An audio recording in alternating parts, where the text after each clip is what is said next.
Hi, everyone, and welcome to the episode 22 of the Tick Bootcamp podcast. The title of today's interview is The Humble Academic Superhero, an interview with Dr. Thomas Mather, Professor of Entomology and Director of the University of Rhode Island Tick Encounter Resource Center.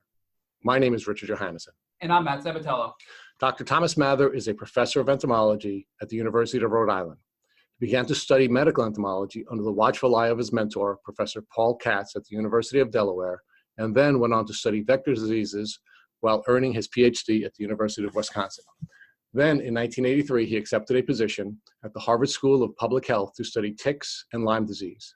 In 1992, he left the Harvard School of Public Health to accept a position at the University of Rhode Island. There, he became the national leader in the study of ticks and Lyme disease. He is the founder and director of the University of Rhode Island's Tick Encounter Resource Center, which has received local, national, and international recognition for programs that include the Tick Smart and Tick Spotter programs. His research and scholarly record is diverse and vast, co-authoring over 125 scholarly papers that have been cited thousands of times. In this first of a three-part interview with Tick Bootcamp, you will learn how this humble and brilliant scholar was at the center of developing many of the research and tick control tools that are in common use today, including tick tubes. Welcome, Dr. Thomas Mather. I'd like you to share with our listeners a little bit about who Thomas Mather is before he goes into the phone booth and puts on his Superman or Tickman uniform. Well, yeah, so I grew up in southern New Jersey in probably the most rural county, and I think that what that did for me was it gave me just a love of nature. However, there were bits of nature that I was always a bit scared of, and that included bugs. So to find myself sort of in the bug world at the extent that I'm in it now still sort of surprises me because I was always scared of bugs. I loved turtles, and so I was actually, I don't want to take up too much time, but the reason I ended up at my college, Muhlenberg College, I mean, who would have ever necessarily heard of that? Except for there was a turtle that was rare. It was on the endangered species list, but it actually was fairly common in the area where I lived. And I, as a 12-year-old, gave 5 of them to the Philadelphia Zoo because they wanted them. Who knew? And so later, I'm sure I'm the only person that Muhlenberg College ever accepted that told them the story when they asked, how did you hear of Muhlenberg College? And I told them my turtle story. And they were like, well, we've heard a lot of stories, but we never heard that one before. So that's a really cool story. I actually heard of Muhlenberg. My younger sister went to Albright College, so we were familiar with some of the really good small Lutheran schools in the state of Pennsylvania. What did you study as an undergraduate at Muhlenberg? Most of the students there in the sciences, I actually went there as a history major and converted into science after I had a great professor who just got me kind of sold on science. And so I followed sort of an ecology track. At the time, most of the students in biology and natural sciences wanted to become a doctor. I didn't really want to do that, but I was pretty interested in sort of nature and ecology and followed that track, and then went from there to the University of Delaware in the entomology program. I like to think now, I tried to get into the biology department and was unable to get in, but my father was a professor at the University of Delaware, and he said, well, I've been on a committee with these folks down in entomology. Why don't you go check that out? And later, as my career developed, he would always say to me, Tom, that was the best decision we ever made. And then I went from there to University of Wisconsin and was working in the lab focused on a mosquito-borne disease. I would say the pivot really for me, though, was I had an outstanding professor at the University of Delaware, Paul Katz. He was the medical entomologist, and he was he just opened up a whole new world for me with, the fact that people don't want to get sick. They may hate bugs, but they dislike ones that make them sick even more. And there was a real opportunity to do something about that to help people not become sick. And so I just found that fascinating. Most of the students there, they were studying bugs that ate plants, agricultural pests and everything. I was interested in studying something that uniquely fed on blood. And that seemed like there was going to be an opportunity, not just, to help people not get sick, but in the fact that these bugs don't survive if they don't steal blood. And there's a very unique relationship between the host and the bug at that point. And so that I think is where I really jumped off and started to have an appreciation for blood-sucking bugs. And in Wisconsin, though, I was studying mosquitoes and a virus called La Crosse virus that they transmitted. And when I finished there, I had 3 opportunities. One, I could have gone to Notre Dame and done a postdoc doing same kind of stuff I was doing with the same kind of mosquito. They were like competing labs, and so they were happy to have me come there because I would already have been trained. I was offered the job of mosquito coordinator for the state of Mississippi, and all I could picture was it being very hot in the summer with lots of things biting me. And the third position was at the Harvard School of Public Health. I was offered a position as a postdoc to study this newfangled thing that they were calling Lyme disease. In 1983, it was all kind of new. It seemed like a great opportunity. My family had a home on Cape Cod and could go back to the east, and that seemed like something. I didn't know much about ticks at the time, but it seemed like an opportunity. So that's where I went. What type of work did you do when you were working at the public health school at Harvard? Well, at that point, pretty much everything that needed to be known, for the most part, was open season. So we looked at what people knew about other bugs and figuring out their life histories and their vector relationships, and realized that none of this was really known for whatever was transmitting this recently recognized bacteria called Borrelia burgdorferi that was causing people to get Lyme disease. Where did it come from? Where did it live? How did it do what it does in nature? All of those were like unanswered questions that was just like, okay, well, all you have to do is roll up your sleeves and start. And so we started focusing in. So the way I like to think about things, I sort of started doing little experiments, both in the laboratory, because I didn't get there until sort of winter time, and trying to figure out, well, how long does it take those ticks to feed, and what do they do after they feed, and and just starting to get my head into the game of it. And it turned out that a lot of those early observations really kind of focused in on the white-footed mouse as a principal reservoir. Didn't know that at the time. No one knew that. Now it seems like, oh yeah, this is what everybody reads. But in 1983 and 4, we didn't know that. And it was at that point that we started saying, I started thinking to myself,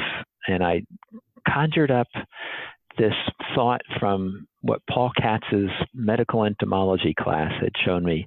So that back in 1955, a guy named Leo Cartman had put DDT powder in little PVC tubes with bait so that rodents would run through them and treat themselves to kill the fleas that would cause plague. And that seemed like, oh, that sounds pretty interesting. And I didn't give it any other thought really after the exam in, 1981 or 2, whenever I took that class. And then we started to think about this in terms of these ticks that carry Lyme disease. They're picking the germ up from white-footed mice. And at some point, they're focused on the mice. They're in order to suck that blood so that they survive, and they incidentally pick up a germ at the same time, but they're targeted on an animal. Later, they get spread all over the woods. But at one point in their life cycle, they're all in one place. And we know where that place is. Well, we don't exactly know, but the mice know where they are. And so I came up with this idea of targeting them. And so that became something known as Damonix tick tubes, ultimately. So we were able to think about, all right, let's give the mice something that will kill the ticks wherever they are. We don't know where the mice are, but we know that at some point in the life cycle, the ticks that are becoming infected are focused on those mice. And so that was really one of the first major contributions that I feel like I made, sort of focused on the whole concept of targeted strategies for reducing infected ticks. Dr. Matthew, we did a lot of research on you, and I did not know that you were the mastermind behind tick tubes, which we studied a lot here at Tick Boot Camp. So that's just another thing that we love you for. So thank you. Well, it's an interesting story, if I can digress just a second. Please. So at the time, I wanted to see I wanted to count the ticks that were coming from the mice. And so I thought I'd make little mouse houses. And so I invested heavily in PVC tees, like a tee, so I could unscrew the bottom and take it off and dump the ticks out that would fall off of the mice. And I made a little tunnel on one of the parts of the tee so that the mice would have a nice little tunnel to go into. And I made all of these mouse houses, probably 300 of them, and put them all out in the woods. And it took me about 2 days to realize that those mice, when they got into my little houses, were treating them a little like Steve and Tyler and the boys would treat a hotel room after a gig. They trashed the place. I had a bit of cotton in there. They stole the bed. They carried their acorns inside because, of course, it was safe. They could chomp and make as much noise as they wanted because they were protected from predators inside those little houses. And so it was just a mess when I would open it up. There would just be all chewed acorns and no cotton. And then the little light bulb went off in my head. It's like, well, I just wanted them to take the cotton anyway. So I had all of these tubes that were the tunnels. I'd cut them in half, and that was the very first tick tubes, sort of the leftover of my failed experiment of a mouse house. That's a really cool story. Thank you for sharing that with us. So Dr. Mather, can you just walk back to your time at Harvard, and can you share with us if there were any other discoveries that you made there that have become part of the, I guess, tick lore at this point after the Damonix tick tubes?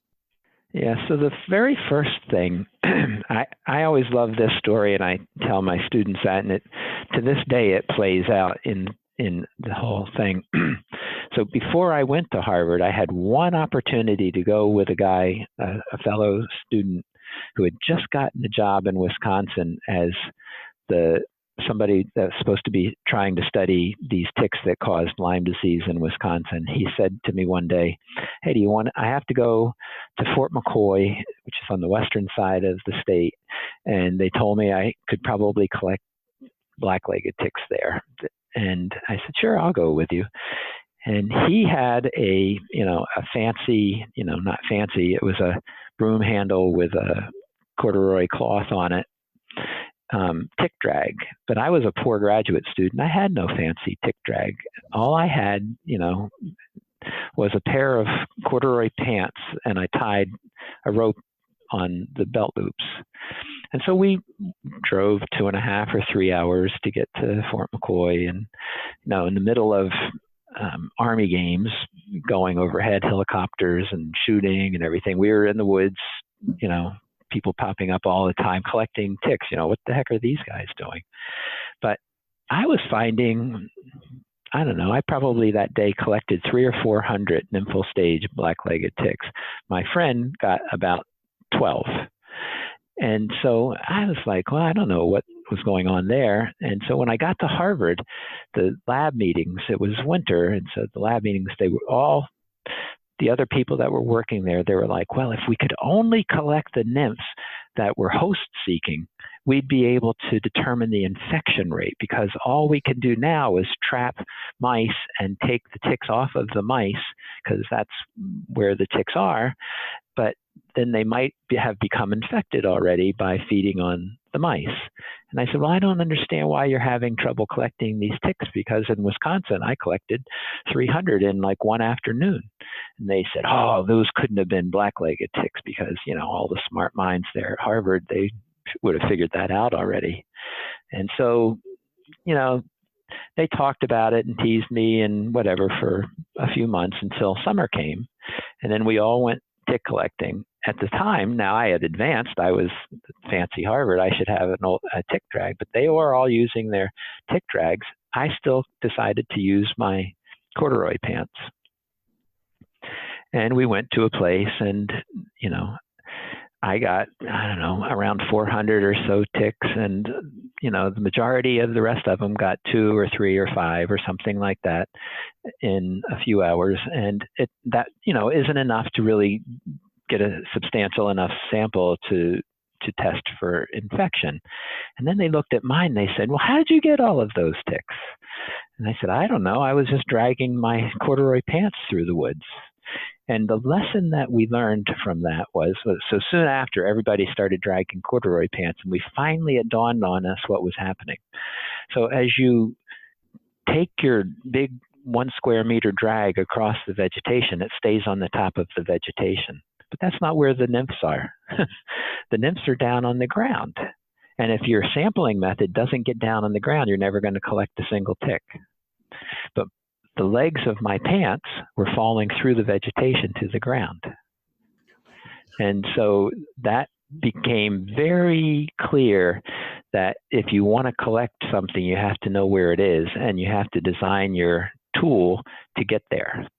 And so I teach that in my class to my students now. Whenever you're trying to decide whatever you're going to sample, you need to kind of understand like where it's hanging out.